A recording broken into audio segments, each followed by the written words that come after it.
Hi, I'm Janet from the Velma Teague Library from the Glendale Libraries, and we are celebrating Black History Month. So I'm so happy to be here. I'm going to read a book for you today. Now we have plenty of books at the library to celebrate Black History Month, nonfiction, biographies, picture books, chapter books. So be sure and come in and check some out. But for today, I thought it would be fun to read a picture book. It's about this little girl, and it's called Hair Love. The author is Matthew A. Cherry. Now, he is a former wide receiver football player for the NFL, so that's exciting. And now he directs music videos and makes short films. And there was a short film made about this too, so you might want to watch that sometime. Our illustrator for the book is Vashti Harrison. So shall we read? Okay, let's get started. Hair Love by Matthew A. Cherry, illustrated by Vashti Harrison. Oh, look, she has a little cat.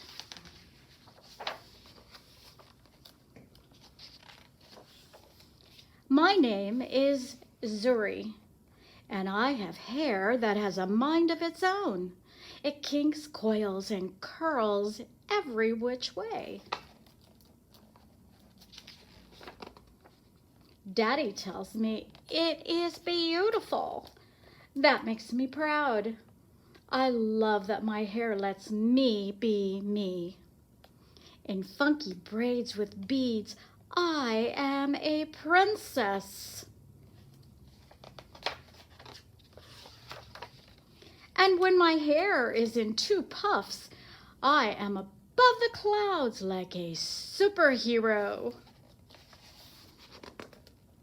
My hair even does magic tricks. One day, Rocky and I were playing outside when along came the rain. From large to small, it went presto, just like that. There is nothing my hair can't do. Today, I woke up extra early, all by myself. I was too excited to sleep. It's a big day. Daddy was still sleeping. Shh, I said to Rocky as we tiptoed past him. Lately, Daddy has been worn out. He makes me breakfast, takes me to school, goes to work, picks me up, and yesterday we went for a bike ride around the park. I think he needs a break. Because today is special, I want a perfect hairstyle. This calls for a professional's touch. Paws off, Rocky. Crack. Oops. Daddy heard the crash. Zuri, what on earth? He asked. I was only trying to help, I said. Daddy smiled. Can I help too? It'll be a piece of cake, Zuzu. The first style was a no way. A big no way. The second was no better. No, Daddy. Then Daddy tried slicking my hair back into two puffs. Ouch! Daddy yelled. Oh, look. One of the rubber bands came out and hit him in the eye. Wait a minute, Daddy said as he reached into the drawer and pulled out a pick. Ta-da! Daddy, really? I said. I'll be right back, he promised. Now, how's that? He asked, pulling a hat down over my eyes. Daddy, come on. We can do better than that. I really need my hair to be special. Don't worry, he said. We'll figure this out. Then I had a great idea. Daddy gathered all the tools we needed, and we were set.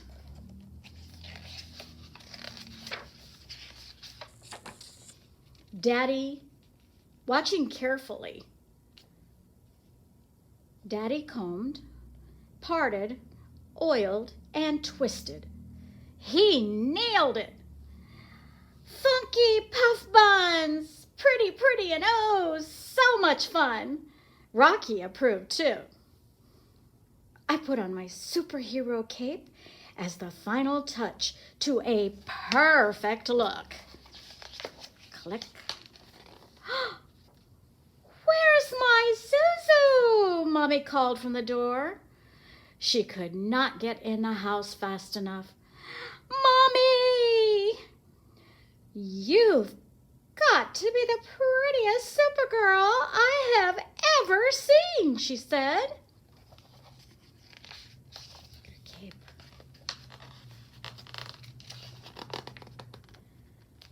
Says, welcome home, Mom. And your hair is beautiful, Zuri. Who did it? I looked at Daddy and beamed. Mommy smiled. Very nice. Thank you. We learn from the best, Daddy said as he gave her a big hug. My hair is Mommy, Daddy, and me. It's hair love.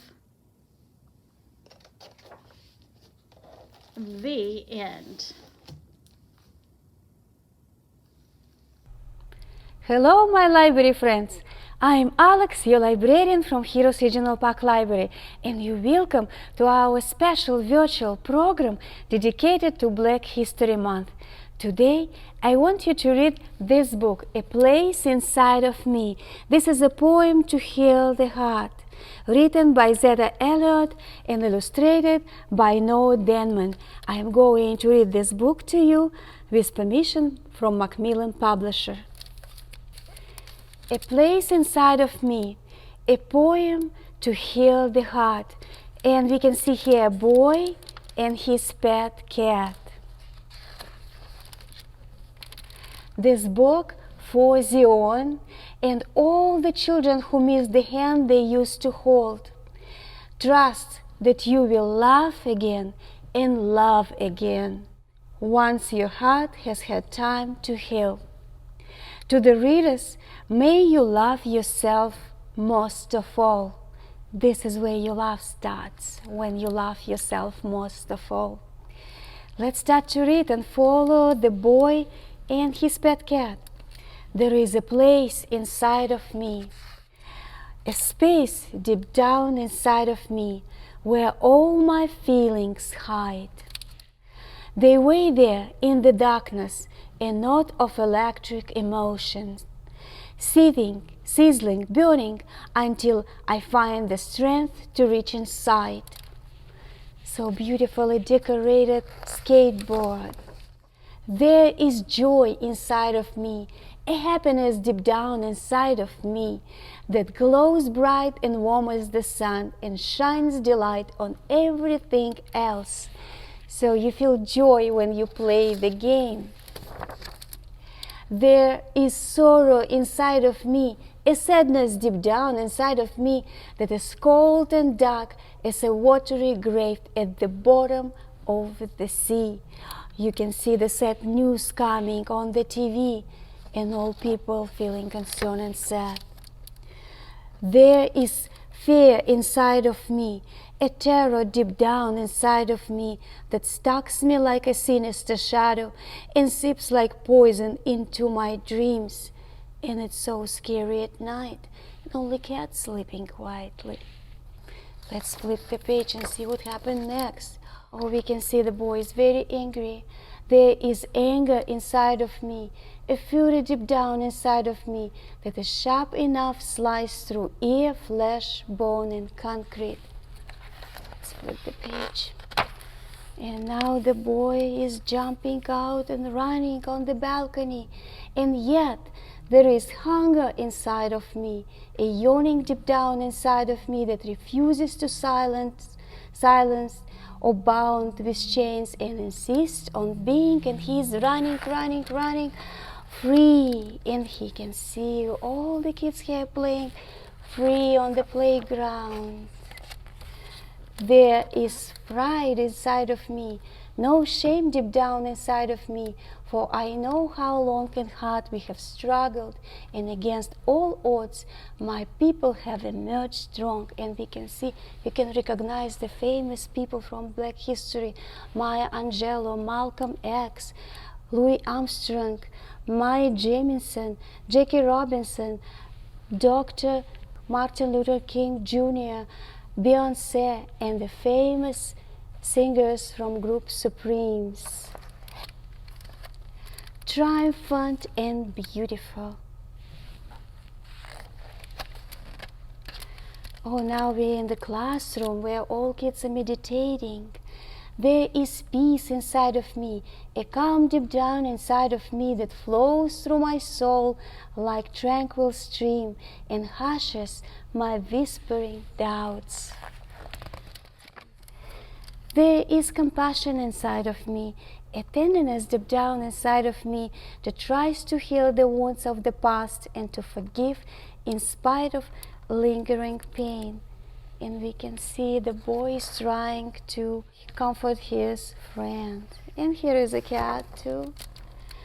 There is still hope inside of me, a promise deep down inside of me that I will use my life to help others and they will help me in return. And you can see everybody is holding candles here. Oh, this is a little cat too looking at. For there is love inside of me, true love deep down inside of me. I am in love with my people, all people, plus trees, sparrows, sunlight, and the rain that falls like a blessing from above. And we can see musical festival here on the page. And last page. And when I look inside of me, to that place deep down inside of me, I remember to love myself most of all. So my friends, remember to love yourself most of all, anytime. Please come to the library, check out all those wonderful books dedicated to Black History Month, written by Black writers, and I will see you here in the library. Bye-bye!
Hi guys, it's Miss Noelle from Maine Library, and in honor of Black History Month, I'm going to be reading The Other Side by Jacqueline Woodson and illustrated by E.B. Lewis.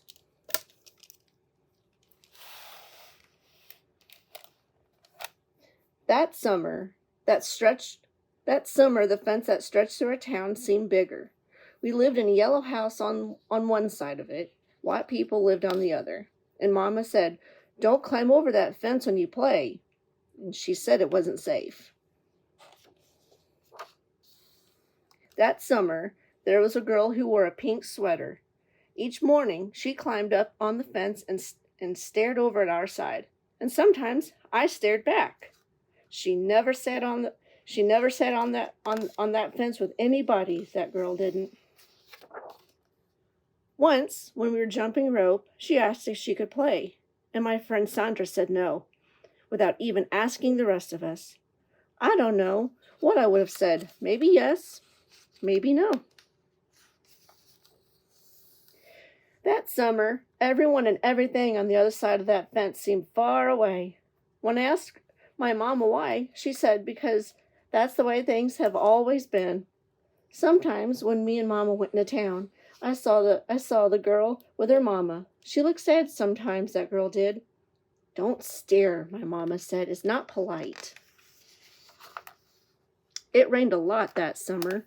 On rainy days, that girl sat on a fence in a raincoat. She let herself get all wet and acted like she didn't even care. Sometimes I saw her dancing around in puddles, splashing and laughing. Mama wouldn't let me go out in the rain. That's why I bought you rainy day toys, my mama said. You stay inside here where it's warm, safe, and dry. But every time it rained, I looked for that girl, and I always found her somewhere near that fence. Someplace in the middle of the summer, the rain stopped. When I walked outside and the grass was damp and the sun was already high in the sky, and I stood there with my hands up in the air, I felt brave that day. I felt free. I got close to the fence and the girl asked me my name. Clover, I said. My name's Annie, she said. Annie Paul. I live over yonder, she said, by where you see the laundry. That's my blouse hanging on the line. She smiled then. She had such a pretty smile. Then I smiled and we stood there looking at each other, smiling. It's nice on the top of this fence, Annie said. You can see all over. I ran my hand along the fence. I reached up and touched the top of it.